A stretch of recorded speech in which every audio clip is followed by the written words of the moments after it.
giờ trong khu nhà lò lúc trường có một xã mặt thì khu nó chọc cái gì nó vậy cái này nhựa dây dao cho nó giờ cho lái tê một trò lái chi cô chống cần gạo nó chọc cái gì nó để cho mong là tôi chống sập là con nó chỉ phần đầu giờ mình nhựa mong nó vậy cho xã tao xia về nhà là chùa má xua chỉ trời nó vậy thì mong mà chống sập là điều gì nó chọc cái gì nó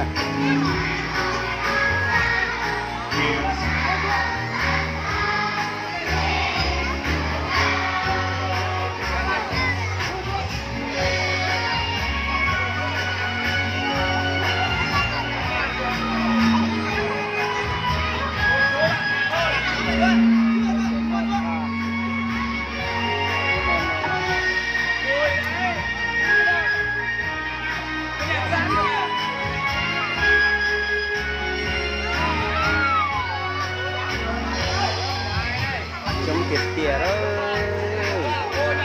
cái này chỉ tôi chống chập lời thế thì chỉ cái này chỉ nhớ ra sáng đời chúng ta nè hôm nay giờ có hậu nước sườn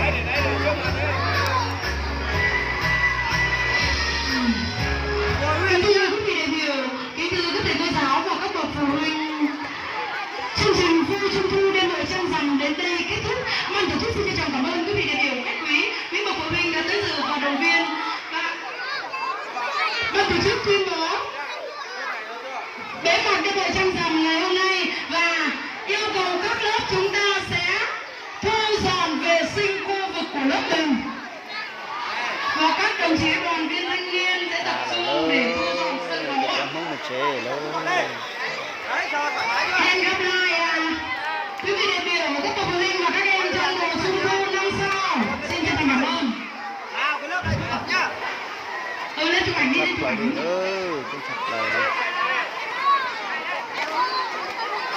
mà chỗ con chụp cảnh đi lâu trong sách từng cái đi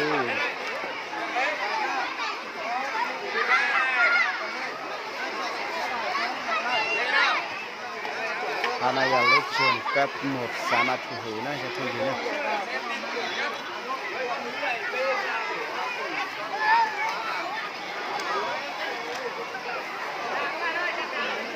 muốn làm một chế rồi lâu cái mình nhớ làm một chế rồi cái này cái gì như tôi rõ như tôi mình nhớ cho phải cho nó mê của này vậy cho nó mê của đây để cho tao tôi tỏ thế này cho nó này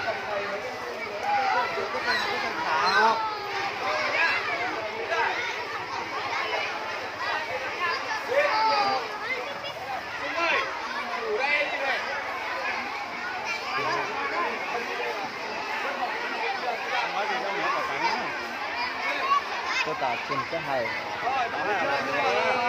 đi giả hay sao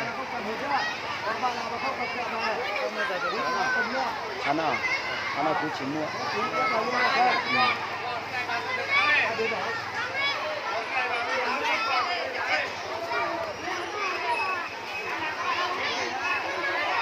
mình sẽ gọi giờ lâu cho không gì lâu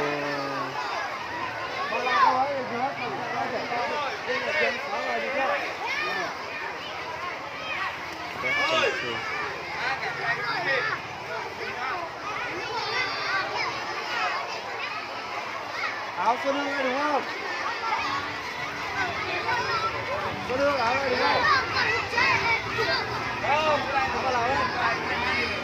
Xuân hương này. sao nhận ra rồi cho mình đến đón nhá.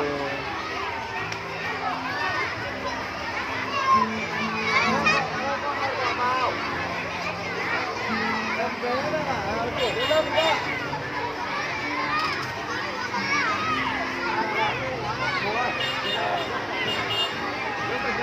cũng sắp là nó còn được đúng nó sẽ sáng đó cũng đu lại chỉ có cái này Ok.